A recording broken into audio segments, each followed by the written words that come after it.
Taste the Daily. AIADMK தேர்தல் பிரிவு செயலாளரும் பொள்ளாச்சி சட்டமன்ற உறுப்பினருமான பொள்ளாச்சி ஜெயராமன் இல்ல திருமண வரவேற்பு விழாவில் அதிமுக பொதுச் செயலாளர் எடப்பாடி கே பழனிசாமி கலந்து கொண்டு மணமக்களை வாழ்த்தினார். பொள்ளாச்சி சட்டமன்ற உறுப்பினர் பொள்ளாச்சி ஜெயராமனின் புதல்வன் பிரவீன் ஜெயராம், கௌஷிகா மித்ரா தம்பதியரின் திருமண வரவேற்பு விழா கோவை மாவட்டம் பொள்ளாச்சியில் நடைபெற்றது. இந்த நிகழ்ச்சிக்கு வந்த அதிமுக பொதுச் செயலாளர் எடப்பாடி கே பழனிசாமிக்கும் முன்னாள் அமைச்சர் SP வேலுமணிக்கும் கழக நிர்வாகிகள் உற்சாக வரவேற்பு அளித்தனர்.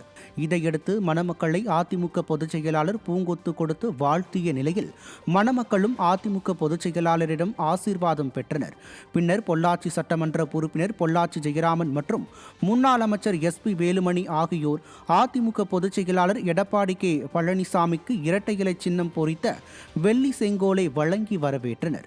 நிகழ்ச்சியில் முன்னாள் அமைச்சர்கள் கடம்பூர் ராஜு, உடுமலை ராதாகிருஷ்ணன், C விஜயபாஸ்கர் மற்றும் தமிழக பாஜக மாநில தலைவர் நயினார் நாகேந்திரன், ஆளுநர் CB ராதாகிருஷ்ணன் உள்ளிட்ட கழக நிர்வாகிகள் பலர் கலந்து கொண்டு மணமக்களை வாழ்த்தினர்.